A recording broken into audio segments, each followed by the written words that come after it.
እግዚአብሔር ልንሞት ስንል መድረስ ያውቅበታል። መጨረሻ ላይ ይመጣል። የኛ ነገር ሲያልቅ እግዚአብሔር ይደርሳል። ደረሰና ይስሐቅን ከሰይፍ አፍ አወጣ። አብርሃምና ልጁም እንደተናገረው በተስፋ ሰግደው ተመለሱ። እግዚአብሔርን የሚያገለግል ሰው የሚገጥመው ምንድነው ካላችሁ ስደት ነው። ስደት እግዚአብሔርን የሚከተሉ ሰዎች የሚገጥማቸው ፈተና ነው። ብቸኝነት፣ ከዘመድ መለየት፣ ሀገር ማጣት፣ መኖሪያ ማጣት፣ መንከራተት። ይሄ እግዚአብሔር የሚከተሉ ሰዎች እግዚአብሔር በቃ የቅዱሳን አምላክ ነው የኔ አምላክ አይደለም መሰል ይላል። እነሱ ነገር የሰማ ምን እኮ አነበቡ ገድልም ተማሩ። ለኔ ግን የሚመጣው መቼ ነው እንዴ? እንዳሰብነው አይደለም። እግዚአብሔር የሚጠቅመንን ያውቃል። እናት እኮ ልጇን ጡት የምትከለክል እንደው ሰልችተው አለ ይሰለቻቸዋል። የዛሬዎችን እናቶች አላውቅም ይድሮ አይሰለች እንዲያው አሁን እኔ ለራሴ ሳድግ ከጓደኞቼ ጋር እናቶቻችን ገጠር ውሃ ቀርተው ሲመጡ ውሃውን ገና እናቶቻችን ሳያወርዱ ተጎንብሰው እየጠባን ነው ያደረው። ትልቁ ነው ማለት ነው። ትልቁ ነው ምን ይላል እየተባለው ሁሉ ጣሙን እየተናገርን ያደረው እንኳን ሊሰለችን ማለት ነው። አለ እናቲቱ እኮ ጡት የምትከለክለው አሁን እንጀራን የምትበላ ብላ አሁን ትልቅ ምግብ ያስፈልጋል ብላ ሌላ ምግብ ስትሰጠው ስትፈልግ ልጅ አድርገሃል ትልቅ ነው ያንተ ወጥታ አለበት አንተ ግን አጥንትን ትቆረጥም አልገልኛ ልጅ እኮ ስትለው ጡቷን መራራ ትቀባበታለች። እንዲተው እግዚአብሔር አንድ ነገር ላይ ሰጠን አንድ ነገር አያሳጣን። አውቀን ይገባል እግዚአብሔር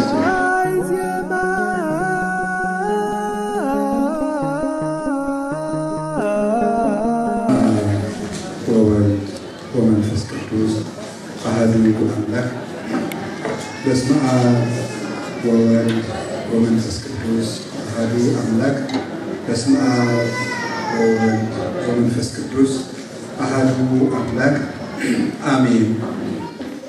ይትባረክ እግዚአብሔር አምላከ አበዊነ ቅዱሳን ዘሰብሐ ምሕረቱ ለአይዜነ ምሕረቱን ቸርነቱን ይቅርታውን በእኛ ላይ ያጸና የአባቶቻችን አምላክ ቅዱስ እግዚአብሔር ስሙ የተመሰገነ ይሁን። የእናታችን የቅድስት ድንግል ማርያም የቅዱሳን መላእክት የቅዱሳን ነቢያት የቅዱሳን ሐዋርያት የሰማዕታት የጻድቃን የደናግል የመነኮሳት ረድኤታቸው አይለየን። ብፁዕ አባታችን አቡነ ዲዮናስዮስ የጀርመን እና የምስራቅ ጎጃም ሀገረ ስብከት ሊቀ ጳጳስ፣ ክቡር ሊቀ ኅሩያን ዲያቆን ዶክተር መርሻ የጀርመን ሀገረ ስብከት ዋና ጸሐፊ፣ ክቡር መምህራችን መምህር ሰገድ ከአሜሪካ የመጡት የደብራችን አስተዳዳሪ፣ በዚሁ ሀገር የምትኖሩ የአድባራት አስተዳዳሪዎች አባቶቻችን፣ መምህራን፣ ካህናትና ዲያቆናት ሁላችሁ ሰላምን የሰጠን መድኃኔዓለም ስሙ የተመሰገነ ይሁን። ብፁዕ አባታችን ቡራኬዎት ይድረሰኝ። እንደምን ሰነበታችሁ? እንደምን አላችሁ? እንደምን ከረማችሁ? ፈጣሪያችን እግዚአብሔር ስሙ የተመሰገነ ይሁን። አነ ወልዴ ሰግደን እንገብ እኔና ልጄ ሰግደን እንመለሳለን በሚል ርዕስ ለአጭር ጊዜ እንማማራለን። እስኪ በሉ እኔና ልጄ በሉ ሰግደን እንመለሳለን። ድገሙ እኔና ልጄ ሰግደን እንመለሳለን። እኔና ልጄ ሰግደን እንመለሳለን። ኦሪት ዘፍጥረት ምዕራፍ 22 ቁጥር 5 ላይ ቅዱስ አብርሃም የተናገረው ኃይለ ቃል ነው። ኦሪት ዘፍጥረት ምዕራፍ 22 ቁጥር 5 ላይ አባታችን አብርሃም የተናገረው የጻፈልን ሙሴ ነው። በዚህ አጭር ጊዜ ለአጭር ጊዜ የምንማማረው ዕለተ ሰንበት በመሆኑ ነገር በሰዓት በየቤታችን አርፈን እንድንመለስ እናንተም ለጸሎት እንድትዘጋጁ ብዙ ሰዓት አላቆያችሁም። አባታችን አብርሃም ነው ይህንን ያለው። እግዚአብሔር ለአብርሃም በልጅና ዘመኑ አንድ ልጅ እንደሰጠው ታውቃላችሁ። እሱም ይስሐቅ ይባላል እና በመጨረሻው ዘመን የወለደውና አንድ ልጁ በመሆኑ ምክንያት ይስሐቅን እንደሚወደውም ታውቃላችሁ። እግዚአብሔርም አንድ ልጅን ይስሐቅን እረድልኝ በማለት እግዚአብሔር አብርሃምን ጠየቀው። አብርሃምም ልጆቹን ማለት ለሰራተኝነት የቀጠራቸው ሎሌዎቹን፣ እንጨቱን፣ እሳቱን እና ሰይፉን አንድ ልጁን ይስሐቅን አስከትሎ ልጁን ሊያርድ ተነስቶ ሄዶ ከሚያርድበት ከተራራው ግርጌ ሲደርስ የተከተሉትን ሎሌዎቹን እንዲህ አላቸው፣ ጽንሁነ እዚህ እናንተ እዚህ ቆዩን፣ አነ ወወልዴ ሰግደነ ንገብር፣ እኔና ልጄ ሰግደን እንመለሳለን አለ። አብርሃም እንደዚህ ያለው ልጁን ምን ሊያርግ እየወሰደው ይመስላችኋል? ሊሰዋው ሊያርደው እየወሰደው ግን ምንድን ነው ያለው? እንመለሳለን። ይህም ነገር ስታዩት አይጋጭም? እግዚአብሔር ረድልኝ ነው እንጂ ከልጅ ጋር ትመለሳለህ አላለው። አብርሃም ግን ልጁን ሊያርድ ሄደ፣ እኔና ልጄ እንመለሳለን አለ። ከዚያ በኋላ አብርሃም ልጁን ይዞ ሲሄድ ልጁ ይስሐቅ እንዲህ አለ፣ እሳተ ሬኢ እፀወ ሬኢ መጥባይተ ሬኢ አይቴኑ በግኡ ለምስዋ ኦ አባ፣ አባቴ እሳቱን አያለው፣ እንጨቱን አያለው፣ ስለቱን አያለው፣ ለመስዋዕት የሚሆነው በግ ወዴት አለ ብሎ ጠየቀው። ከዚያ ምን አለው? ልጄ በጎሰ የአምር እግዚአብሔር፣ መስዋዕቱን እግዚአብሔር ያዘጋጃል፣ እኛ እንሂድ አለ። ሄዱ። አባቴ አሁንስ ሳይ እኔን ነው መሰል የምትሰዋኝ አለ። አዎ ልጄ ትጠቀምበታለህ እንጂ አትጎዳበትም አለው። እንኪያስ የልጅ ዓይን በካና ነው፣ ዓይኔ ብክን ብክን ሲል በአባትነት ልብህ ራርተህ የተውከኝ እንደሆነ የፈጣሪን ትእዛዝ አፍርሰህ ትጣላለህ። ዓይኔን አይተህ እንዳታዝንልኝ በሆዴ ደፍተህ እረደኛል። ደግሞ ወጣት ነኝ፣ አንተ ሽማግሌ ነህ። ስፈራገጥ እግርህን እንዳላስቆርጥህ እጄን እግሬን እሰረኝ።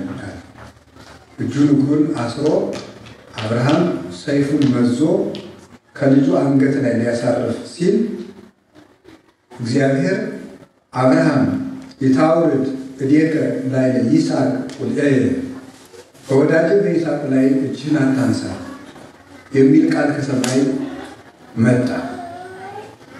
አብርሃም ከቤቱ ሲወጣ እንጨቱን ሲሰበስብ፣ አህያውን ሲጭን፣ ሎሌዎችን ሲያስከትል እግዚአብሔር መልስ አልነበረው፣ አልመለሰም። አብርሃም የ3 ቀን ጎዳና ሲገሰግስ እግዚአብሔር ልጅህን እንዳታርድ የሚል ቃል አልመለሰም። አብርሃም ተራራውን ሲወጣ እግዚአብሔር ድምፅ አላሰማም። ድንጋዩን ሲጸፈጽፍ፣ እንጨቱን ሲረበርብ እግዚአብሔር ድምፅ አላሰማም። ልጁን እጁን እግሩን አስሮ በሆዱ ሲያስደፋው እግዚአብሔር አልመለሰም። ሰይፉን ሲያነሳው ግን እግዚአብሔር መለሰ። እግዚአብሔር ልንሞት ስንል መድረስ ያውቅበታል። መጨረሻ ላይ ይመጣል። የእኛ ነገር ሲያልቅ እግዚአብሔር ይደርሳል።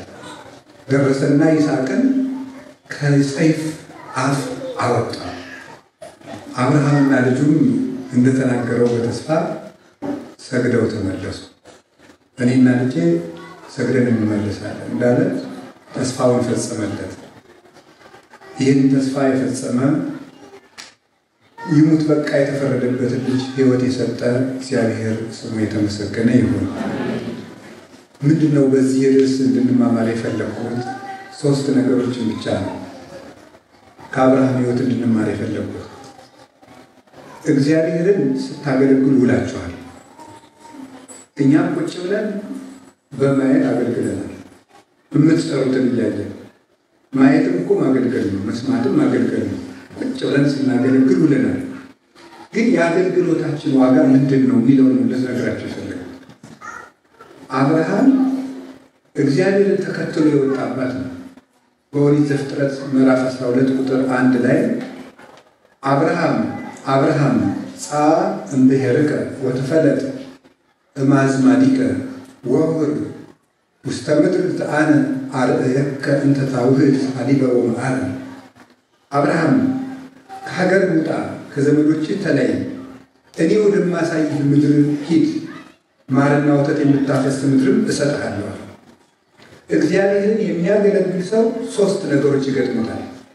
አሁን ዛሬ በእውነት ለመናገር ስታገለግሉ ሳያችሁ ገንዘባችሁን ስትሰጡ እኔ ከመጀመሪያው ጀምሮ ነው ልቤ ሲንቀጠቀጥ የነበረው። አልዋሽም፣ እውነቴን ነው። እሱን ልቤን እግዚአብሔር ያውቀዋል። እና እኔ በጎ ስራ የሚሰራ ሰው ነው የሚሰብከኝ። ሊቅ አያስደንቀኝም፣ ምንም አያስደንቀኝም። ቅን ልብ ያለው ሰውና ለመልካም ነገር የሚቸኩል ሰው ግን ያስቀናኛል። መቅናትም የሚገባ ለዚህ ነው። እና የአገልግሎታችን ዋጋ ግን ምንድን ነው? አብርሃም ከዘመዶች ተለይተህ ውጣ አለ፣ ወጣ። ስለዚህ የመጀመሪያው እግዚአብሔርን የሚያገለግል ሰው የሚገጥመው ምንድን ነው ካላችሁ፣ ስደት ነው። ስደት እግዚአብሔርን የሚከተሉ ሰዎች የሚገጥማቸው ፈተና ነው። ብቸኝነት፣ ከዘመድ መለየት፣ ሀገር ማጣት፣ መኖሪያ ማጣት፣ መንከራተት። ይሄ እግዚአብሔር የሚከተሉ ሰዎች ለምንድን ነው? ወፈጠረ እግዚአብሔር ክልኤተ ዓለማተ በእንቲአከ። እግዚአብሔር ለአንተ 2 ዓለም ፈጥሮልሃል። አሐዱ በአምሳለ መምህር፣ አንዱ በትምህርት ቤት አምሳል ነው። እግዚአብሔር 2 ዓለም ፈጥሮልናል። አንዱ በትምህርት ቤት አምሳል። ዩኒቨርሲቲ እየተማራችሁ ትኖራላችሁ። ዩኒቨርሲቲ ስትማሩ እየተመቻችሁ ነው የተማራችሁት። የዚህ ሀገር ዩኒቨርሲቲ አለው፣ የኛ ሀገር ግን ወጡ ይባላል። አይደል? ይመቻል። በበርሜል ነው የሚሰራው። አንድ ላይ እንደ ብቻ ነው ያለውቀው የበላይ ነገር እና ተመችቶት የሚማር የለም። ስመረቅ ያልፍልኛል። አንዱ እንደ እናት ቤት ነው፣ አንዱ እንደ ትምህርት ቤት ነው ይላል። ትምህርት ቤት ሰው ተመችቶት አይማርም። ከትምህርት ቤት ወደ እናቱ ቤት ለረፍት ሲመጣ ግን ይመቸዋል፣ ትንከባከባለች እናት። የእናት ቤት መንግስተ ሰማያት ነው። ይህ ዓለም ትምህርት ቤት ነው ወይ ማሪሳት ነው። ይህ ዓለም ትምህርት ቤት ነው። በትምህርት ቤት ስደት እንዳለ መባረር እንዳለ ሁሉ ይህ ዓለም ትምህርት ቤት እስከሆነ ድረስ አይመችም፣ እያወጣ ይጥለናል። ትንቢተ ኤርምያስ ምዕራፍ 1 ላይ ኤርምያስ ምን ታያለህ አለ። ሎሚ ያለው አለ። ያ ሎሚ ምንድን ነው ይልና ቅዱስ ሳዊሮስ ዘአንጾኪያ ሲተረጉሙ ላይ ይናገራል። ሎሚ ቅርፊቱ ያቃጥላል፣ ይቆጠቁጣል፣ ደግሞ ጥቁር ነው። ውስጡ ግን ነጭ ነው፣ ይጣፍጣል፣ ፈውስም ይሰጣል። እስመ ዕፀ ቀርቅሃ፣ ይህ የሎሚ እንጨት ቅርፊቱ መራራ ነው። ወንተ ውስጡሰ ጸዓዳ ወመዓሪር ጣዕም ነው። ውስጡ ግን ነጭ ነው፣ ደግሞ ይጣፍጣል። ከማወቄ እለ ይፈቅዱ ይርብሑ በሃይማኖተ ክርስቶስ። በክርስቶስ ሃይማኖት ሊያተርፉ የሚወዱ ሰዎች ሁሉ እንደ ሎሚ ያለ ሕይወት ይኖራል። ሎሚ ውጭ እንደሚበር በዚህ ዓለም የመረረ ኑሮ ይኖራል። ከፈለጉት ነገር መለየት ክርስቶስን የመከተል ምልክት ነው። ለምን? የዓለም ትምህርት ቤት ነው። ሀገራችን በሰማይ ስለሆነ እንግዳ ስለሆነ እንግዳ በሄደበት ቤት ፈቃዱን አይፈጽምም፣ እንዳረጉት ነው ያድራል እንጂ ከሰው ቤት ተሄዶ እኔ ያልኩት ይሁንልኝ አይባልም። የሰጡትን በልቶ ካነጠፉለት ተኝቶ ነው የሚታደር። ይህ ዓለም የእንግድነት ነው። እስመ ነግህ ፈላሲ አነ ከመ ኩሉ አበዊነ። እኔ እንደ አባቶች በዚህ ምድር ላይ እንግዳ ነኝ ይላል ክርስቶስ። በእንግድነት ጊዜ ያሰቡት ሁሉ አይሳካም። ይህ ዓለም የእንግድነት ኑሯቸው። እውነቴን ነው የምነግራችሁ። ሀገራችን በሰማይ ነው። እኛ ሀገራችን በሰማይ ነው። ወለንስ ውስጥ ሰማያት ሀገር ነው። ፊልጵስዩስ ምዕራፍ 3 ቁጥር 18 ላይ ቅዱስ ጳውሎስ ይናገራል። ዘላለም እሱ የላይኛውን አስቡ ወአኮ ዘበምድር፣ የምድሩን ያይደለ ሀባሃዶ ለባለመያው ነበር በየማናው ዘመን የእግዚአብሔር ልጅ ኢየሱስ ክርስቶስ በአባቱ ቀኝ ያለበትን ሰማይ አስቡ። ጌታም ሀባሃዶ ገደላ ጌት ጋቦ አንሰርት ብሏል። የማቴዎስ ወንጌል ምዕራፍ 24 ላይ ስጋ ባለበት ንስሮች ይሰበሰባሉ። ንስር እኛ ነን። የምንሰበሰብበት ስጋ የተባለ ክርስቶስ የእኛ ልብ መሰብሰብ ያለበት ጌታ ወዳለበት ነው። ቅዱስ ዮሐንስ አፈወርቅ እንዲህ ይላል፣ እናንተ ሞኞች እዚህ ዓለም ላይ ይሄ ቤት ይሄ ሀገር ዘንድሮ እሳት ይበላዋል ብትባሉ፣ ያኛው ሀገር ደግሞ እሳት አይበላውም ብትባሉ ቤት መስራት የምትወዱት በየትኛው ነው ይላል። በውኑ እሳት በማይበላው ሀገር አይደለምን? ያ በሚጠፋ ዓለም ቤት እየሰራችሁ ትደግማላችሁ። ለማይጠፋው ዓለም ድከሙ። የእግዚአብሔር ሰዎች የማያልቅ ሀገር አለ። አይዟችሁ። በሽታ እንደሆነ ወይ ታክመው ወይ ሞተው ያርፉታል። ሀብትም እንደሆነ ወይ ሰርተው ወይ ሞተው ይገላገሉታል። ክፉ ሰውንም ወይ ታርቀው ወይ ሸሽተው ወይ ሞተው ይገላገሉታል። የማንገላገለው ሰዓት ገሃነም አለ። የማይወጡበት ደስታ መንግስተ ሰማያት አለ። ባለ ተስፋ ፍጡሮች ነን። እንደ እንስሳ ተጎንብሰን ያልተፈጠርንበት ምክንያት የሰማይ ሀገር ስላለ ነው። ቀና ብለን የምናየው ተፈጥሯችን ምስክር ነው የትንሣኤ ፍጡራን ለመሆናችን። በቅዳሴያችንም አልሉ አላቢክሙ ልቡናችሁን ከፍ ከፍ አድርጉ ይለን ነበር። ብነ እግዚአብሔር አምላክ የእኛ ልብ ያለው ፈጣሪያችን እግዚአብሔር ባለበት ሰማይ ነው ብለን የምናገረው ለዚህ በሰማይ መኖር ያለን እስሙ ውስጥ ቤታዊ ብዙ ማይደሩ ምዕራፍ ወጡ በአባቴ ቤት ብዙ መኖር ያለ ይላል። ብዙ መኖር ያለ ብዙ መንግስተ ሰማያት ነው እኮ አይደለም።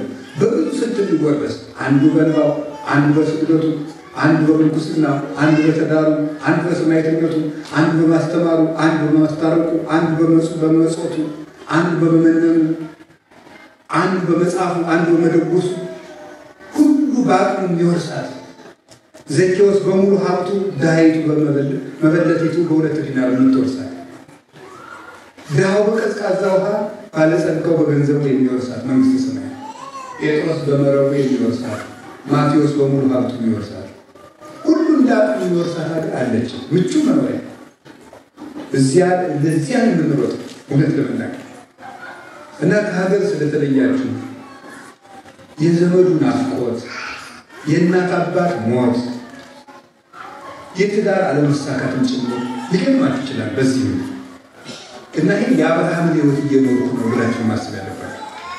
የአብርሃም ሕይወት እንዴት ነው ጌታዬ ጸለይኩ ጾሙ። አንዳንዱ ለምን ወደ ሀገር ያትመልሰኝ ልትሉ ይችላል። አንዳንዱ እንዴት እናቴ ሳላይ ትሞታለች። አንዳንዱ ደግሞ ከሚስቱ ከባሉ ሳይገናኝ ይሞታል። አንዳንዱ ማግባት እንዳቀለም ይመሽበታል። ይሁን እንግዶች አይደለንም እንዴ?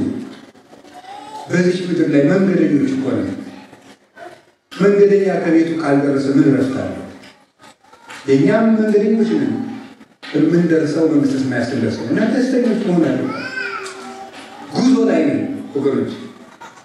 ያንን ነው የምንማረው። ሁለተኛው የምንጠየቀው ጥያቄ ምን ይመስላችኋል? ከእግዚአብሔር የተነገረን ተስፋ አልፈጸም ይላል። ዋናው ችግር ደግሞ እሱ ነው።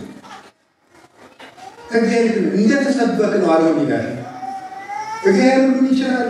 ምዕመናን አንኳኩ ይከፈትላቸዋል ተብለን ተምረናል። እኔም ሰምቻለሁ። አንዳንድ ጊዜ ግን ተዘግቶ ዝም ይላል። የዚህ ጊዜ በእግዚአብሔር ማኩረፍ እንጀምራለን። ወይ እግዚአብሔር ጠልቶኛል እንላለን፣ ወይ ደግሞ እኔን አይወደኝም እንላለን። ዲያብሎስ ተንኮለኛ ስለሆነ አብርሃም እግዚአብሔር እንዳለው ታውቃላችሁ። ማርና ወተት የምታፈስ ምድር እሰጥሃለሁ። አብርሃም ሲመጣ ግን ማርና ወተት ፍጥም የምታፈስ ምድር አግኝቷል። እንኳን ማርና ወተትና የምታፈስ ምድር ያገኝ የዕለት እንጀራቸው ግብፅ ሲወርድ አልሰማችሁም እንዴ? ሰምታችኋል። ፍልስጤም ሲሰደድ አልሰማችሁም? ይህ አይቀርም በመጽሐፍ እንደው አንዳንድ ምዕመናን እኔ በግልም ለመቅስ አገኛቸው እግዚአብሔር በቃ የቅዱሳን አምላክ ነው የኔ አምላክ አይደለም መሰል ይላል። እነሱ ነገር የሰማ ቢል እኮ አነበብኩ ገድልም ተማሩ። ለእኔ ግን የሚመጣው መቼ ነው? ምንድን ነው እንዳሰብነው አይደለም። እግዚአብሔር የሚጠቅመንን ያውቃል። እናት እኮ ልጇን ጡት የምትከለክል እንደው ሰልችተው አለ ይሰልቻቸዋል። የዛሬዎች እናቶች አላውቅም የድሮ አይሰለችም እንዲያው አሁን እኔ ለራሴ ሳድግ ከጓደኞቼ ጋር እናቶቻችን ገጠር ውሃ ቀርተው ሲመጡ ውሃውን ገና እናቶቻችን ሳያወርዱ ተጎንብሰው እየጠባን ያደረው ትልቁ ነው ማለት ነው። ትልቁ ነው ምን ይላል እየተባለ ሁሉ ጣሙን እየተናገርን ያደረው እንኳን ሊሰለችን ማለት ነው። አላ እናቲቱ እኮ ጡት የምትከለክለው አሁን እንጀራን የምትበላ ብላ አሁን ትልቅ ምግብ ያስፈልጋል ብላ ሌላ ምግብ ስትሰጠው ስትፈልግ ልጅ አድርገሃል ትልቅ ነው ያንተ ወጥታ አድርገሃል አንተ እንግዲህ አጥንትን ትቆረጥም አልገልኛ ልጅ እኮ ስትለው ጡቷን መራራ ትቀባበታለች። እንዲተው እግዚአብሔር አንድ ነገር ላይሰጠን አንድ ነገር አያሳጣን። አውቀን ይገባል እግዚአብሔር ሰው ባልባሉ ቻለ ይሆናል ወዳጅ ዘአኮ ይእምጽ እግዚአብሔር ከመ ይርሳ ተልእኮተክሙ እግዚአብሔር አገልግሎታችሁን ይረሳ ዘንድ አመፀኛ አምላክ አይደለም። ዕብራውያን ምዕራፍ 6 ላይ ክርስቶስ ሲናገር ዘተለክንክዎሙ ለቅዱሳን ወአቢ ትትላአብሂ ቅዱሳንን ያገለግላችሁትን አገልግሎት እንግዲህ ሆነም የምታገለግሉትን አገልግሎት ይረሳ ዘንድ እግዚአብሔር አመፀኛ አምላክ አይደለም። ሰው እንኳን ደግ ነው ይባላል። ከእናንተ መካከል ልጁ ዳቦ ቢለምነው ድንጋይ የሚሰጣለን? ከእናንተ መካከል ልጁ ዓሣ ቢለምነው እባብ የሚሰጣለን? እናንተ ክፉዎች እናንተ ስትሆኑ ለልጆቻችሁ በጎ ማድረግ የምታውቁ ከሆነ እናንተ እምነት የጎደላችሁ የሰማይ አባታችሁን እንዴት አብዝቶ በጎ ያደርግላችሁ ብሎ ስንጸልይ እግዚአብሔር ምንድን ነው ያለው? ምን በሉ ነው ያለው? እናንተ ስትጸልዩ ምን ብላችሁ ጸልዩ ነው ያለው? አባታችን ለምን ይመስላችኋል? አባታችን ሆይ በሉኝ። ስንጸልይ ምኑ ትዝ እንደሚለን እንዲለን ይመስላችኋል? አባታችን እንደሆነ እንድናስብ ለልጁ የማያስብ አባት አለ? እግዚአብሔር ጌታ ብቻ አይደለም አባት አባት ስለሆነ አስብላችኋለሁ ማለት ነው። እግዚአብሔር አባታችን እንደሆነ እርግጠኛ ከምንሆንበት ጊዜ በላይ ደስ የሚል ጊዜ የለም። እግዚአብሔር አባታችን ነው። ቅርብ ሩቅም አይደለም፣ ከኛ ጋር የሚኖር እና አንዳንድ ጊዜ ገድለ ተክለ ሃይማኖት ያነበበ እንዲህ ያገኛል። የቅድስት አርሴማ ሱባኤ የገባ እንዲህ ያገኛል። ዮሐንስ ወንጌል የደገመ እንዲህ ያገኛል። ዳዊት የደገመ እንዲህ ያገኛል ተብሎ እንሰበክና ግን ምንም ጠብ ያለ ነገር የለም። ለምን ይመስላችኋል ሲባል ጊዜው ገና ስለሆነ እግዚአብሔር እኛ ባሰብነው መንገድ ስለማይሰራ እሱ በወደደው እንጂ አብርሃም ማርና ወተት የምታፈስ ምድር አልተሰጠውም። የተሰጠው ከ400 ዘመን በኋላ በልጆቹ ነው። በልጆቹ ነው ያገኘው፣ በራሱ አላገኘም። ስለዚህ ተስፋን እንደጠበቅነው አለማግኘት ከእግዚአብሔር ጋር ሊያጣላን ይችላል እንጂ ሁላችን ከታገስን ግን በረከቱን አናጣው፣ መልሱን እናገኘዋለን። የምትፈልጉትን ነገር ለማሳካት ብላችሁ ክርስቲያን አትሁኑ። እውነቴን ነው የምነግራችሁ። እግዚአብሔር ያሰበልኝን ኑሮ እኖራለሁ ብላችሁ እስራት ካሰበላችሁ ተቀበሉት። ማጣት ካሰበላችሁ ተቀበሉት። መነቀፍ ካሰበላችሁ ይሁን። በእግዚአብሔር መነቀፍ ውስጥ የማይቆጠር እጥፍ ድርብ ምስጋና አለ። ያንን ነው ማሰብ።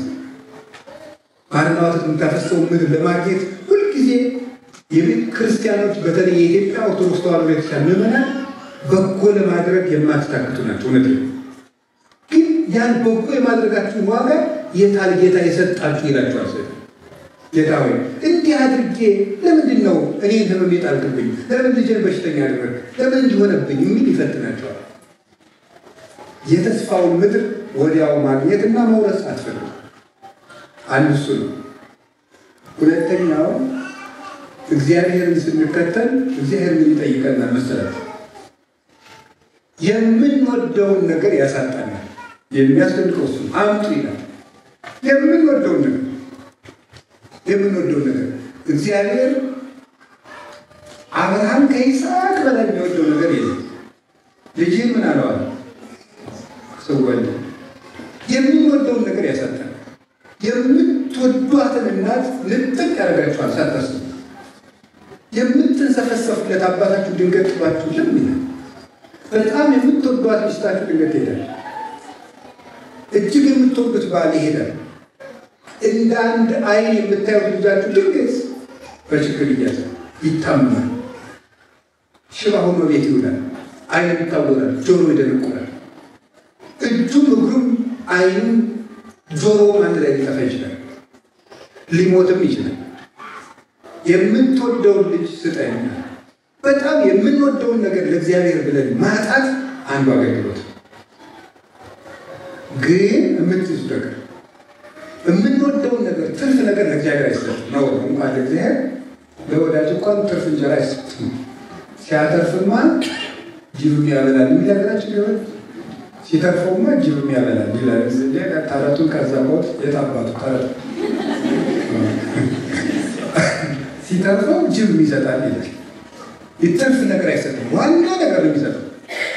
እና ይስሐቅን ስጠኝ ሰዋልኝ ማለት ልጆቼ የምትወዱትን ነገር ለኔ ብላችሁ ስጡኝ፣ ወይም የምትወዱትን ኃጢአት ለኔ ብላችሁ ተውልኝ ነው። አሁን እግዚአብሔር የኔት ጸልዩ የሚል ለምን ይመስላችኋል? እንደው አለቅነቱን ለማሳወቅ ይመስላችኋል? የታባኒ የኔትን ፈጥሬ ሲያበቃ ካልጸልይ ወንጀል ብሎ አይደለም። እግዚአብሔር ክፉ ንጉሥ ይህ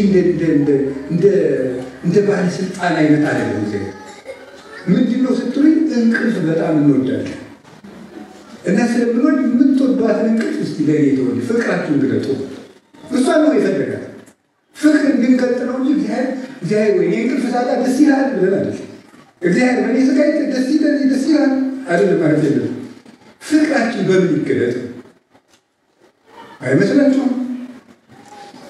ይሄ ነው ሀሳቡ። እግዚአብሔር ፍቅር ይሄ ነው። የምትወዱትን ነገር ስጡኝ ነው የሚለው እግዚአብሔር። ከምትወዷት ኃጢአት የምትወድ ከሆነ እሷን ተዋት። ለምን እግዚአብሔር መተው ያቃተ ልማድ ካለ እግዚአብሔር ይሻለኛል ይሄ ነገር ብለተው እግዚአብሔርን መምረጥ ነው ሃይማኖት ማለት። ከምንወደው ነገር ይልቅ እግዚአብሔርን መምረጥ። አንዳንድ ሰው ስድብ የሚወድ ሰው አለ። ደስ ነው እሱ እንዲሁ ሌላ ቢያጣ ከረንት ይልሳል አለፈታው ያለውን እንዲሁ ይሄ ስኳር ሊሆን ይችላል ይቋጠርበት እንጂ አለፈታ አፈር ያምናል ባብሎ እዚያም በቃ እንደው በስድብ የሚወጣል። ወንበሩ ሲሳደብ፣ የኮምፒውተሩ ፓስዋርድ ሲጠፋው ሲሳደብ፣ ስልኩን ሲሳደብ ነው ሰው አለ። በጣም እንደው እንደዚያ ማለት ትዕግስት እንዲህ ሆነ። አንዳንድ ሰው እንደው ታዛቢ አይደለም ግን እንደው ብቻ ሲመስለኝ አሁን ብዙ ሰው በቃ አቀማመጡ ሁሉ ነው የትዕግስቱን መለከት እቃውን ጣል ሲያደርግ ወፈፌ መሆኑ ነው የሚታየው። እነዚህ ለምታረጋቸው ማለት ነው። ይህ ማንጫውንም ቢሆን ምንም ጣል አይደረግ ቀሳ በሚል ወንበር ሲቀመጥ ግግግግግግ እያደረገ የሚቀመጥ ሰው አይታችሁ ታውቃላችሁ?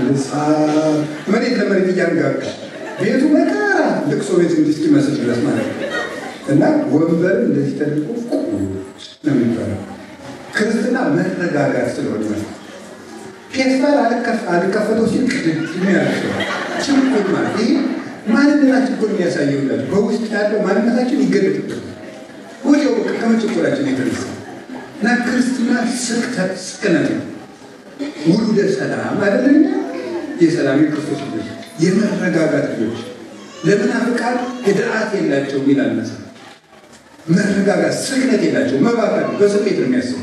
ክርስትና ግን ስክን ማለት ነው። ያንንም ይነገር የምትወዱትን ነገር ስጡኝ። ከቃሉ ጋር ናችሁ? እግዚአብሔር ከሁላችን ጋር ይሁን። ስለዚህ ይስሐቅ በጣም የሚወደድ ነው ማለት ይስሐቅ የአብርሃም አንድ ልጅ ነው። አንድ ነገር አለኛ እሱ ምን ብለው ታውቃላችሁ? ይህ የአብርሃም በኩር መጨረሻው ሌላ ልጅ ቢኖረው ዋና ልጅ ይስሐቅ ነው። ዋና ልጅ የተባለው ልብ ነው። ይስሐቅ ረድልኝ ማለት ልባችሁን ስጡኝ ማለት ልባችሁን አስቡ። በኩር ነው እሱ። እስራኤል በኩር ለሌለይልኝ ብሎ ነበር እግዚአብሔር። በኩር የተባለ ልብ ነው። ርዕሰ ሕዋሳታችሁን ስጡኝ ማለት ነበር። የምንወደውን ነገር መስጠት። አሁን ለምሳሌ ቅድም ስጦታ ሰጣችሁ አይደል? ገንዘብ ሰጣችሁ። ሁለት ለምናገር እንደው ዘመደ ብዙ ሰው ጦም ይላል ይባላል። ለምን እነገሌ ቤት ወጥቷል እየተባለ ብዙ ዘመድ ያለው ሰው ጦም ነው የሚለው እና ውጭ ሀገር የሚኖር ሰው ዘመደ ብዙ ነው የሚመስለኝ። ፖለቲከኛው አምጡ ይላችኋል፣ ክርስቲያን አምጡ ትላችኋለች፣ ዘመድ አምጡ ይላችኋል። እንዲሁ መከራ ነው። በቃ ታሳዝኑኛላችሁ። እውነት ከልቤ ነው። ማምላክ ከልቤ በጣም የምታሳዝኑኝ እኔ ማለት ነው። አንዳንድ ጊዜም ታበሽቁኛላችሁ። ለምን መሰላችሁ? ከውጭ ሀገር የመጣ ሰው ለምሳሌ ገዳም ይመጣና አንዳንዱ ሰው ጥያቄ ለመጠየቅ እኔም ጋር ይመጣና አባሉ ይላል ልጆቹ። አይ ስራ ላይ ናቸው ከተባለ ከአሜሪካ ነው የመጣው በላቸው።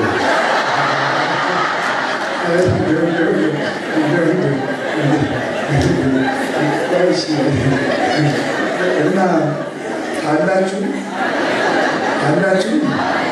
እግዚአብሔር ከሁላችን ጋር ይሁን። እና ከአሜሪካ እንዲሁ ከየት ስለምናት ነው ክርስቲያን መሆናችሁ የሚያስከብራችሁ እንጂ ከአውሮፓ ነው የመጣው ከምናምን ነው የመጣው። ሲጀመር የእኛ ሳይኮሎጂ ራሱ ለምን ብለን የምንከባከብ እንደሆነ የመሰላችሁ ትሸውላላችሁ። እኔ እንደዚህ ያለን ሰው ቀን ቢበር ምዘገብ መልካም የማደርግለት ለገንዘብ ብዬ ከመሰሉት ተብላችኋል። ደግሞ ስለእናንተ የሰጠውን ቁራሽ እግዚአብሔር ለኛ የሰጠን ስጋውን የሰጠን አምላክስ እንጀራ ይነሳናል አይነሳንም። በእውነት ግን ከአሜሪካን የመጣው ከአውሮፓን የመጣው የሚለውን በቅን ተርጉመው ስንል ደግሞ ተመልሼ መምጣት እድል የለኝም እቸኩላለሁ ተብሎ ይተረጉማል አይደል? እስኪ ቅንኑና ለዛ ለራሳችሁ ታጨበጭባላችሁ። እግዚአብሔር ይመስገን። ያው ስብከቱን ሳቃ ያድርግብን። ሁልጊዜ እንደዚህ ደስ ይበላችሁ። ስለዚህ ጌታችን ኢየሱስ ክርስቶስ በብሉይ ኪዳን ያስተማረን ዋና የምትወዱትን ነገር ስጡኝ። ስለዚህ አሁን የምትወዱትን ነገር ስታጡ ምን ትላላችሁ? እግዚአብሔር ይመስገን በሉ እንጂ አንዲት ልጅ ብትወልዱና ያቸው ሙሉ በሽተኛ ብትሆንስ በሉ እንጂ። ምክንያቱም ይስሐቅን ምን በልን ይውሏል? አንድ ልጅ እንስጠ ይውሏል። የተጋባችሁለት ሙሽራው ቢሞትስ? ሙሽሪት ከሙሽራው ላይ የምትወደው ነገር አለ? የለም። እግዚአብሔር ይመስገን። ሙሽራይት ብትሞቱ እግዚአብሔር ይመስገን።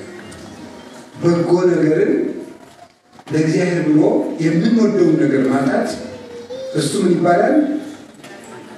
እግዚአብሔርን መከተል ማለት እሱ። እግዚአብሔርን ስትከተሉ የምታጡት ነገር አለ። እሱ ነው። ወደ ሶስተኛው ጉዳይ ልውሰዳችሁ። ሶስተኛው ጉዳይ ምንድን ነው? ለእግዚአብሔር ብሎ መቁሰል ይባላል። አንድ ጥያቄ ጠይቃችሁ። አብርሃም ምንድን ነበር ያለ? እኔና ልጄ እርሱን ረስታችሁ ትል እኔና ልጄ ሰግደን ምንላለን እንመለሳለን። አሁን አብርሃም ሰግደን እንመለሳለን አለ። ልጁን ለእግዚአብሔር ሊያርድ እየወሰደ ነው። ሰግደን እንመለሳለን ያለ። ይህም ማለት መሰላችሁ ለእግዚአብሔር ብለን ያጣነው ነገር ተመልሶ በዝቶ ይመጣል። ትርጉሙ ይሄ ነው። ለእግዚአብሔር ብለን ያጣነው ነገር ሲመለስ ብዙ ነው። አንድ ትሰጣላችሁ፣ እጥፍ ይሰጣችኋል። የምሬን ነግራችሁ። ደካማ ነገር ትሰጣላችሁ፣ ኃይል ይሰጣችኋል። የሚሞት ነገር ትሰጣላችሁ፣ ሕይወት ይሰጣችኋል።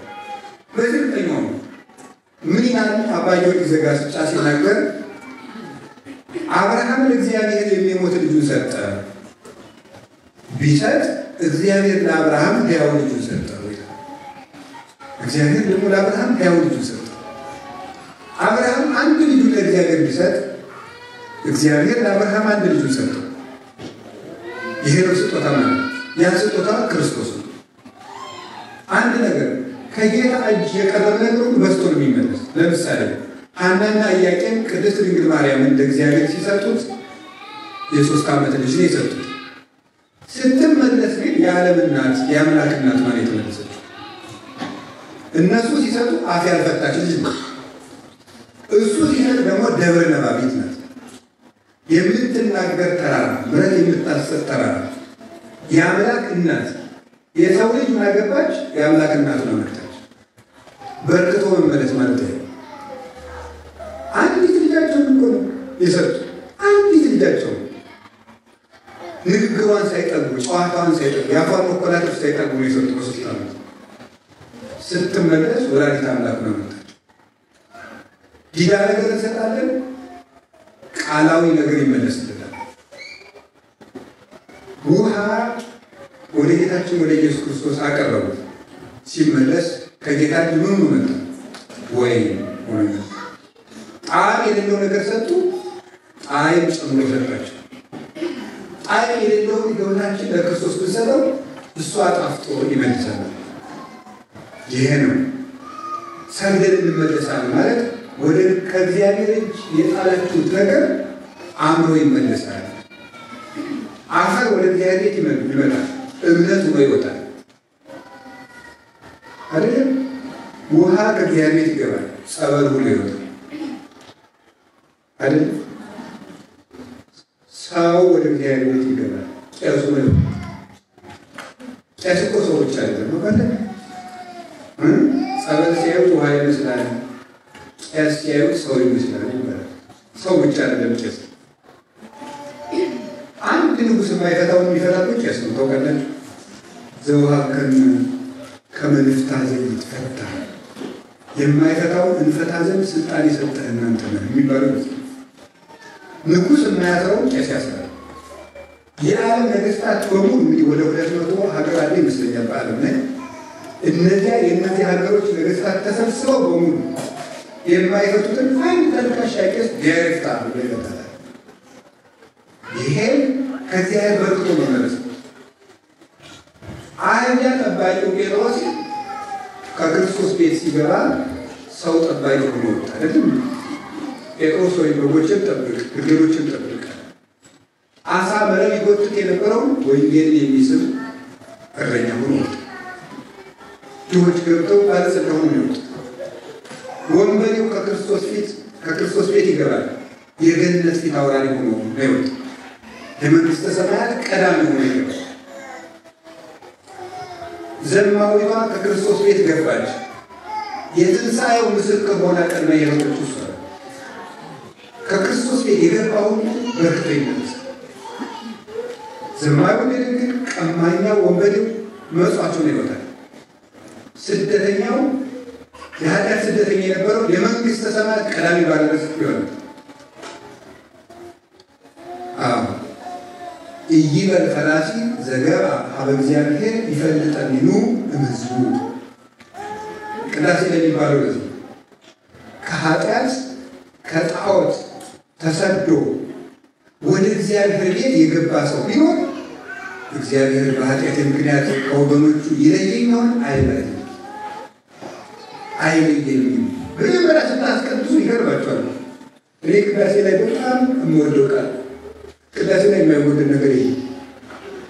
ኢይበል ፈላሲ ዘገባ ሀበ እግዚአብሔር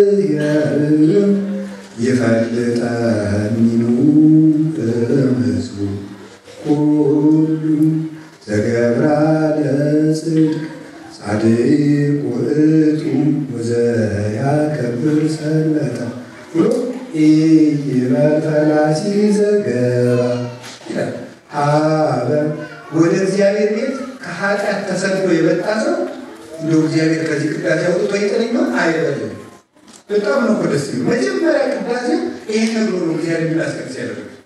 ማንም ስደተኛ የለም እዚህ ውስጥ፣ ማንም ባለርስት ነው። በመድኃኒዓለም በኢየሱስ ክርስቶስ መሰደድ ምክንያት ጉየተ ሕፃን አቡየ ለሰይጣን ብሏል።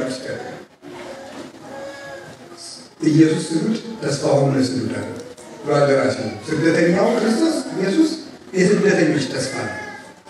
በዚህ ምክንያት ሁላችሁም ስደተኞች አይደላችሁ። ስታስቀድሱ ከየትም ኑ፣ በጌታችን በኢየሱስ ክርስቶስ ማዳን ግን ባለርስቶች ነው። እንግዲህ የመጨረሻው ስለዚህ እኔና ልጄ ሰግደን እስኪበሉ እንመለሳለን። ፍቹን አልኳችሁ። ለእግዚአብሔር ብለን ያጣነው ነገር ምን ብሎ ይመለሳል? በርክቶ ይመለሳል። አበርክቶ ይመልስላችሁ መድኃኒዓለም። ልጁን ለሞት ዞት ሄደ፣ ህባው ሁሉ መተመለሰለት። ሙት ነገር ነው የጣላችሁት። አሁን ዛሬ የሰጣችሁ ሳል ሙት ግን ህይወት ይዞላችሁ ይመለሳል። ማመልከት ህይወት ነው የሚገዛላችሁ። በዚህ ጠቢብ በፍትሐ ርስት ይሳየጥ አለ መንግስተ እግዚአብሔር። ጠቢብ ሰው በቁራሽ እንጀራ መንግስተ ሰማያትን ያህል ሀገር ይገዛል ይላል። መንግስተ ሰማያትን ያህል አሁን የሰጣችሁት ግን መቼስ በሆነ ጌጣጌጥ የሚያልቅ ነገር አይደለም ነው። ግን እግዚአብሔር ሰው ማጽደቅ ሲፈልግ ይገርም። አንድ ጊዜ የገጠመኝ ነገር ንገራችሁ። ዋልድባ የገዳሙን ሞፈር ቤት ውሃ ወስዶት ነበር እና ውሃ ወስዶት ሳለ አዲስ አበባ ሲለምኑ አባቶችን አገኘዋቸው። በአጋጣሚ እኔ አሁን ሳሙኤል ልጅ ነኝ እና እዛ ሲለምኑ እግዚአብሔር ፈቅዶ አገኙኝና እኔን አላወቁኝም። አይ ለሚያስተምሩት መምህር ንገሯቸው ብር እንዲለምኑ ይላል እና እኔ እነዚህ አባቶች እንዲህ ያሉ መነኮሳት ናቸው ብዬ ብር ለምኑ። መጨረሻ ላይ አባቶች ምን አሉ መሰላችሁ? አይ እንደው አሁን ሳሙኤል ቤታቸውን ራሳቸው ይሰሩታል፣ ግን ልጄ ከበረከት አይቅርበት ብለው ነው በዚህ ቀን እንድትገኝ ያደርጋል። ልጄ ከበረከት አይቅርበት ብለው ነው እንጂ ቤቱን ራሳቸው ይሰሩታል። እግዚአብሔር አይቀርባችሁ። ድንጋይ የፈጠረ ማለት ነው። አቤት መሬት የፈጠረ ማለት ነው። አሁን ይሄ የሚገዛው ገዳም ያለበትን ካቶሊኮች ያሉበትን ካቶሊኮችን ጠራሉ ናውጣ ባባሮ ናስራ ማለት ይችላል አይችልም? ሳንጋፋ ይችላል አይችልም? ሌላውን ሊሆና ሲዙ ቤቱን ልቅቅል አድርጎ በነፋስ ጥሎ ሰዎቹን እዚህ አካባቢ ያሉትን አሜሪካ በነፋስ ጥሎ ቁጭ አድርጎ አገሩንም እንዲረሱት አድርጎ ምን እንዲሰሩ ማለት ይችላል አይችልም? ለምን ነው እናንተ ብር የምታወጡ ያለው? እንዳንተ ልዩበት ልጆቹ እማምላክ ቅልቤ ነው። ሰው ማጽደቅ ስለሚፈልግ ሰው ማዳን የሚፈልግ አምላክ ስለሆነ እውነቴን ብሎ አሁን አላያችሁ ማለት ሰው ምዕራፍ 4 ላይ ያቺ ሴት ውሃ ስጭኝ ይችላል። ውሃ ይደምራል። እንዲያው ያው የህይወት ውሃ ሊሰጣት የሚያስጠማ ውሃ ለምነት ውሃ ስጭኝ ያለ አይ እንዴት ነው የሚቀር ያሰጥ ማለት ነው። ውሃ የሚለብሽ ማን እንደሆነ ባቆሽ ተንችልሽ ብለሽ ምትለው ወኩሉ ዘት እንዝራ ይጻመድ አገመ ከዚህ ውሃ የሚጠጣ ደግሞ ይጠማል። ወዘስ ዘት የማይዘው አለ ይጻመድ አገመ እኔ ከምሰጠው ውሃ የሚጠጣ ግን አይጠማም ማለት ነው። ስለዚህ በኋላ ታውቃላችሁ ይቺ ሴት ነገሩ ለማሳጠር ኃጢአቷን ተናዛ ከጨረሰች በኋላ ጌታ ውሃ ጠጥቷል አልጠጣም። ለምን ይመስላችኋል? ጠማኝ አላት። የእሷን መዳን ነበር። የእሷን መዳን ጠማኝ አላት። እሷን ለማጽደቅ ሲል እሷን ውሃ ለመነ። ዛሬ ደቀ መዛሙርቱ ምሳ ገዝተው አመጡና ጌታ ሆይ እንብላ አሉት። እኔ በልቻለሁ አለ። መተማማት ያላለ ሐዋርያትን ቀስ ብለው በልባቸው ወንዛን ጻወቱ ከሙሲ ወሜን በዛት ይበሲታው በልባቸው ሌላ ሰው አምጥቶለት ነበር ወይ ጌታ አምጣለት ወልቶ አልወጣቸው። አይ ቤራ በዘይት አምርባል ትሙላቸው እናንተ ማታውቁት ምግብ አለ ይላቸው። ይቺ ሴት ባምጣለት መሆን አለበት አሉ። አይ ማለት ጌታ መብሌስ ገበረ ፈቃድ ነው የኔ ፈቃድ የኔ መብል የአባቴ ፈቃድ ማለት የዚች ሴት መዳን ነበር መብል ያለ። ስለዚህ ዛሬ ጌታ ውሃ ሰጪኝ ያላችሁ ለዚህ ሴት ውሃ የሰጣችሁት ሁሉ ጌታ ደግሞ የህይወት ውሃ ይሰጣችኋል። አሁን እናንተ ነገር የሰጣችሁት ዛሬ ውሃ ነው። ውሃ ሰጣችኋል። አሁን ምን አይነውስ ገንዘቡ ቁም ነገር የለም።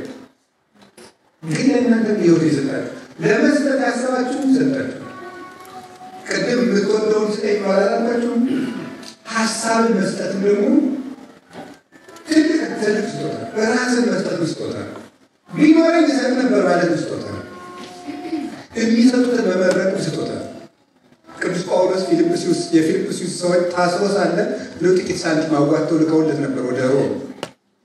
እናንተ የፊልጵስዩስ ሰዎች አለ ከመከራዬ ተሳትፋችኋል አላቸው። እንዴ እነሱን አንድ ቀን ታስረዋል እንዴ? እንዴት ከመከራዬ ተሳትፋችኋል? የታሰረውን በድቃቂ ሳንቲም ስለጠየቁ የታሰረውን የጳውሎስን አክሊል ተሳትፉ። በዚህ ሳንቲማቸው እንጂ አልታሰሩም። አባቶቻችን ተገርፈው የመሰረቷት ቤተክርስቲያን በቤታችን ተይተን ድቃቂ ሳንቲም በመስጠት እንሳተፋለን። ይህ ትልቅ ዕድል። በመጨረሻ እግዚአብሔር እኛን ምን ይጠይቀናል ስትሉኝ፣ ስለ ስሙ መሰደድ፣ ስለ ስሙ የሚወዱትን ማጣት፣ ሶስተኛው የመጨረሻ ስለ ስሙ መቁሰል። እስቲ መቁሰል በሉ ድገሙ እንጂ። አብርሃምን ሶስተኛ የምንጠይቀው ተገዘረልኝ፣ ይሄ በጣም ከባድ ጥያቄ ተገዘረብኝ። ሲገዘር አብርሃም ሽማግሌ ነው። የሽማግሌ ቁስል ደግሞ ቶሎ አይድንም ታውቃለህ። የልጅ አጋር ቶሎ ይድናል። ቆሰለ። ይህ ለእግዚአብሔር መሰደድ፣ ለእግዚአብሔር ማጣት ሶስተኛ የመጨረሻው ከባድ ለእግዚአብሔር መቁሰል ነው። አገልግል ማለት ይሄ ነው። አብርሃም ለእግዚአብሔር ቆሰለ። እግዚአብሔር አብርሃም ለእግዚአብሔር ቢቆስል እግዚአብሔር ለአብርሃም ቆሰለ ይላል። ለአብርሃም ተፈቀደለት። ስለዚህ እግዚአብሔር መቁሰል፣ መከሰል ሰማዕትነት ነው። ሊቁ ቅዱስ ሰጥ አብርሃም ከዘመዶቹ ሲለይ የመነኮሳት አባት ሆነ። ሳራን አግብቶ ሲኖር የባለ ትዳሮች አባት ሆነ። ተገዝሮ ሲቆስል የሰማዕታት አባት ሆነ። ስለዚህ መቁሰል አለ። ለክርስትና መቁሰልም አለ። ማጣት ብቻ አይደለም፣ መሰደድ ብቻ አይደለም፣ መቁሰልም አለ። እንደነ ቅዱስ ጊዮርጊስ እንደነ ቅዱስ መርቆሬዎስ እንደሌሎችም መቁሰል አለ። ለእግዚአብሔር ነው መቁሰል። እሱም ደግሞ በረከቱ ነው ይመለሳል። አብርሃም ቢቆስል እግዚአብሔር ቆስሎ ተሰቀለለት ብያቸዋለሁ። እስኪ ጥያቄ ጠይቃችሁ ለእናንተ መቁሰል ምንድን ነው? መቁሰል ምንድን ነው? ለእግዚአብሔር መገረፍ። ዛሬ ርዕስ የመረጥኩት አንደኛ ከርዕሳችን ጋር ስለሚገናኝ፣ ሁለተኛ የኢዮብ ረፍት ነው። ዛሬ የጻድቁ ኢዮብ ግንቦት 2 ቀን ነው ረፍቱ።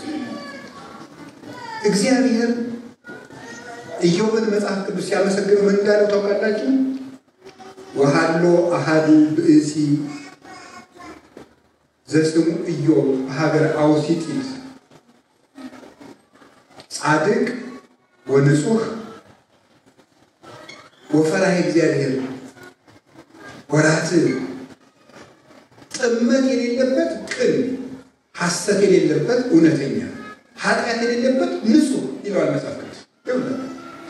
ጥመት የሌለበት ቅን፣ ሐሰት የሌለበት እውነተኛ፣ ኃጢአት የሌለበት ንጹህ ወይትጋዝም ሁሉ ኃጢአት እምልቡ ከልቡ ከሁሉም ኃጢአቶች የተለየ ሰው ነበር ይላል። ማለት ነው። ልብ በሉ ዘመዶች፣ ጠማማ ያላደለ ምንድን ነው? ቅን በሉ። ቅን በሉ። ሐሰት የሌለበት ምንድን ነው? እውነተኛ ነው። ኃጢአት የሌለበት ደግሞ ምንድን ነው? ንጹህ። ከየትኛውም ኃጢአት የተለየ ቅዱስ ዮሐንስ አፈወርቅ ሲያደንቅ ምን አይነት ልዕልና ነው! ከሁሉም ኃጢአት መለየት ይቻላል አንድ ሰው? እንደዚህ ያለው ሰው ምን ሆኑ?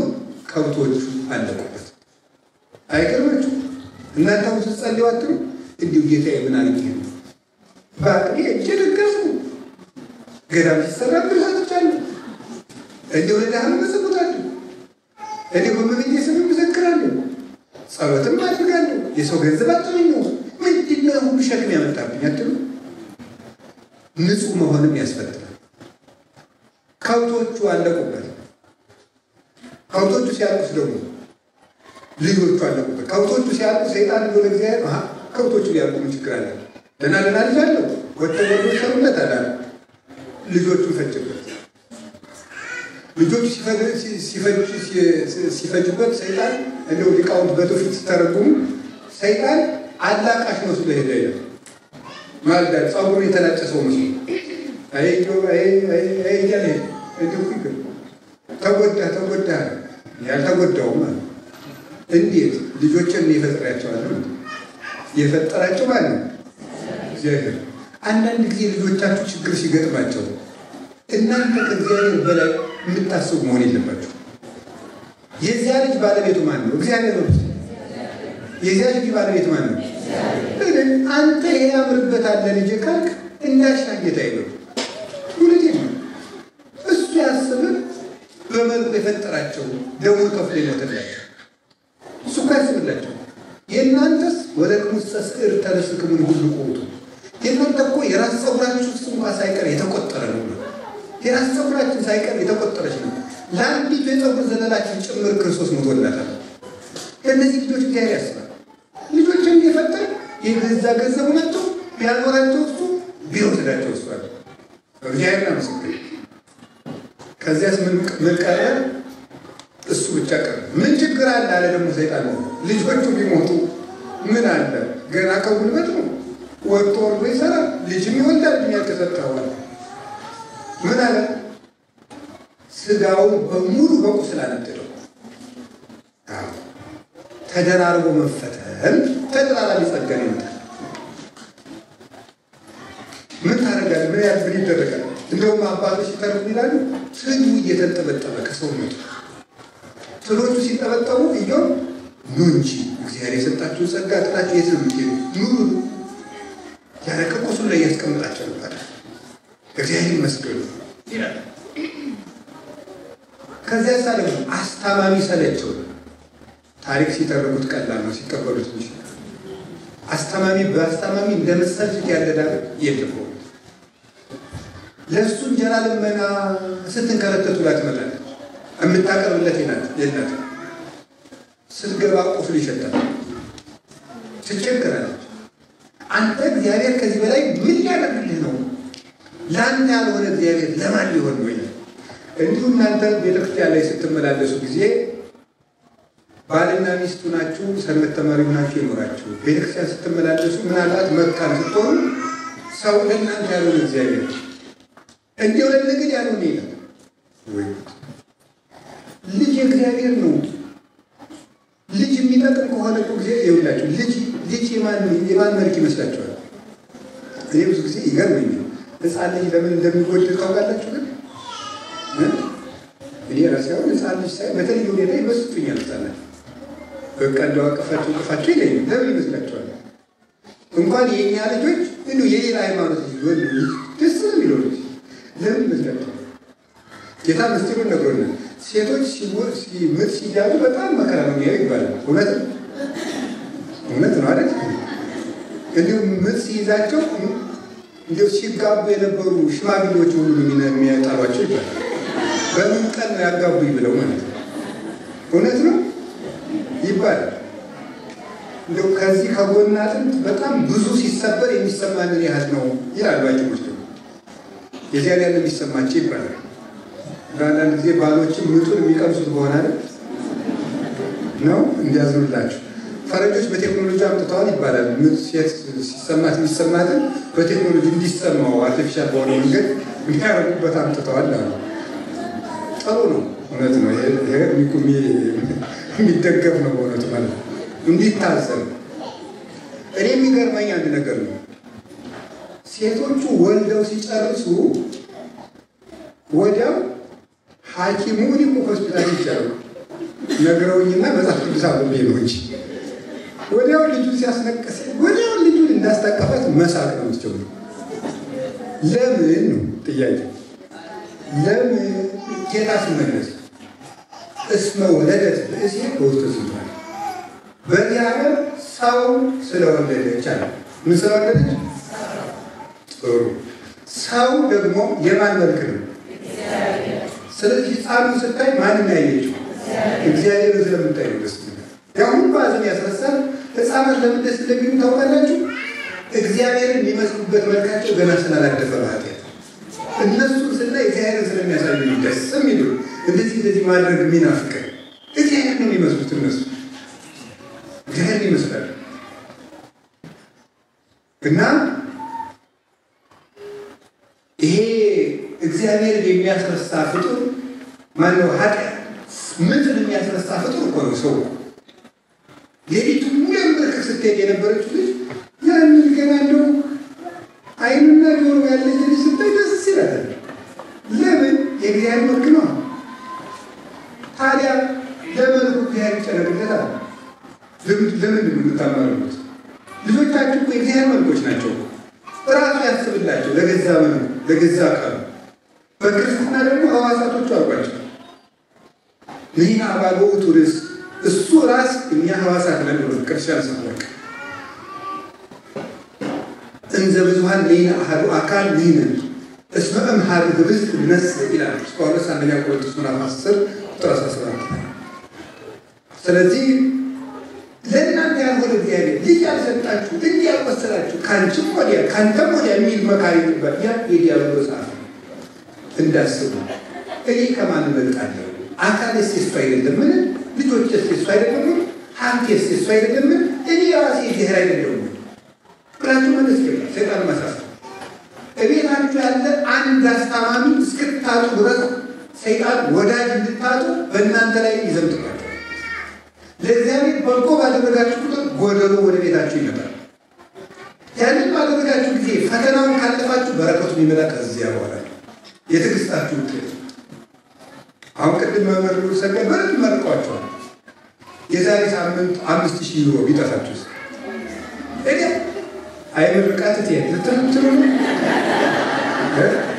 ትሉ ነው ወደ አላየንም ርቃት ነው የባስ እዚያ ከሰጣው ወዲህ ነው እንደውም አንዳንድ ሰው እንደሚተውላላችሁ ድሮ ጥሩ እንቅልፍ ነበር ተኝቼም ማለት አሁን ጸሎት ከጀመርኩ ጊዜ ወዲህ ገና የተኛውን ሰይጣን ነካክቼ ነካክቼ ከገደሉ ሲጠራኝ ከዚያ ሲወረውረኝ ማገር ሰይጣን ተንኮለኛ እኮ ቀላል ፍጡር ነው ይመስላችሁ ፈታኝ ይሆናል። ስለዚህ በቀረብን ቁጥር ፈተናዎች ይበረታሉ። ልብ በሉ ጌታችን ኢየሱስ ክርስቶስ ከመጀመሪያው ልደቱ ቀን ከቤተልሔም ጀምራችሁ ብትከተሉት ዓመቱ በጨመረ ቁጥር መከራው እየጨመረ ነው። 2 ዓመት ሲሞላው የግብፅ ስደቱ ነው የሚመጣው። እንዲህ ያለ ነው። ወደ 32ኛው ዓመት ስትቀርቡ ክሱ እየጨመረ ነው። 33ኛው ዓመት ላይ ስትደርሱ ድንጋይ እየተነሳበት ይመጣል። አስተምሮ ሲጨርስ ድንጋይ ያንስበታል። ዮሐንስ 8 ተመልከቱ። 3ኛው ወር ስትመጡ እየታሰረ ይመጣል። ሌሊት ወደ ዓርብ እየነጋ ሲሄድ እየተገረፈ ይመጣል። ወደ 3 ሰዓት ስትቀርቡ ሞት ይፈረድበታል። 6 ሰዓት ስትቀርቡ ይቸነክሩታል። 9 ሰዓት ስትሄዱ ይሞታል። በዚያው ግን ትንሣኤው እየቀረበ ይመጣል። እሑድ ይነሳል። ክርስቶስን የሚከተል ሰው እንደዚህ ነው። ወደ እሱ ስትቀርቡ ስቅለቱ ይመጣል። ወደ ቤታችሁ መያዙ፣ መቸንከሩ፣ መገረፉ፣ መሰቃየቱ ጎረቤት ያቆስላችኋል። አለቃችሁ፣ የሥራ አለቃችሁ ያቆስላችኋል። ጓደኛ ያቆስላችኋል። ቤተሰባችሁ ያቆስላችኋል። ሚስትም ቁስል ትሆናለች፣ ባልም ቁስል ይሆናል። አቁሳዩ ይበዛል፣ የሚወጋነ ሰው ይበዛል። ግን ትንሣኤ እንደሚቀርብ እርግጠኞች ነው። እጥፍ እንደሚሆን በረከታችን ይሁን። ሚስቱ ጠላችሁ፣ በጣም አደገኛ ነገር። እኔ እውነቴን የምነግራችሁ ትልቅ ምርቃት እግዚአብሔር በሰዎች አይጣላችሁ። የእውነቴን በሰዎች እንደመውደቅ ያለ መከራ ሁልጊዜ ነው የምናገር። እንደው እግዚአብሔር በሰዎች ከጣለን አስቸጋሪ ፍጡር ነው። የገዛ ሚስቱ ስትሰለችው ምን ታደርግ? መጨረሻ ላይ ግን የሁሉ አድርጎ ሲጨርስ ምን አለ? እግዚአብሔር ወሰነ። አካልም የእግዚአብሔር ነው። አንቺ ሴት እግዚአብሔር ቢያንስ አለ እግዚአብሔርን ስደቡና ሙታለች። ካድ የሚለው ይሄ ከቤቶች ፊት እኮ የሚጸጥዋል የሚለው ይሄ እግዚአብሔር ስደቡና ሙት የኢዮብ ሚስት ምክር ዛሬ ለእናንተ ይመጣል። እስቲ ደግሞ ይሞክረው የሚለው ይሄ ስደብና ሙት አለች። አንቺ ሴት ከሰነፎች ሴቶች እንዳንዱ አለሽ አላት። ምን ማለት ነው ታውቃላችሁ? ከሰነፎች ሴቶች ማለት ሕግ ከሌላቸው ከአሕዛብ ሴቶች እንዳንዱ አለሽ ማለት ነው። ማለትም ሃይማኖት እንደሌላቸው ሴቶች ሆነሽ ትጻላለች። ሃይማኖት ያላቸው ሴቶች እኮ ተፈታኞች ናቸው። ለእምነታቸው የሚቆሱ ናቸው። እንዴት እንደነሱ ትሆኛለሽ? ይሄንን ትዕግስቱን ተናግሮ ሲጨርስ ወአስተርአዮ ወነበቦ እግዚአብሔር ለኢዮብ በውስተ ደመና፣ እግዚአብሔርም ለኢዮብ በደመና ሆኖ ተነጋገረው፣ ቁስሉን አነገፈለት፣ ፈወሰው፣ ሰውነቱን አደሰው፣ 170 ዓመታት እንዲኖር አደረገው። ልጆቹን እጥፍ ሰጠው፣ ፍየሎቹን እጥፍ፣ ግመሎቹን እጥፍ፣ በጎቹን እጥፍ፣ ከብቶቹን እጥፍ አደረገ። ሰውነቱን አደሰ፣ ባረከለት። ለእግዚአብሔር ብሎ የቆሰሉት ቁስል እጥፍ ሕይወት ያሰጣል ናቸዋል። ልጄ አብርሃም የሚሞት ልጅ ይዞ ሄደ፣ ሕያው ልጅ ይዞ መጣ። ኢዮብ የቆሰለ አካል ይዞ ኖረ፣ ሕያው አካል ታድሶ ተሰጠው። ሰግደን እንመለሳለን ማለት ለእግዚአብሔር ብለን የቆሰልነው ቁስል ብንቆስልም ፈውስ ነው። ወስብሐት ለእግዚአብሔር። ይቆያል።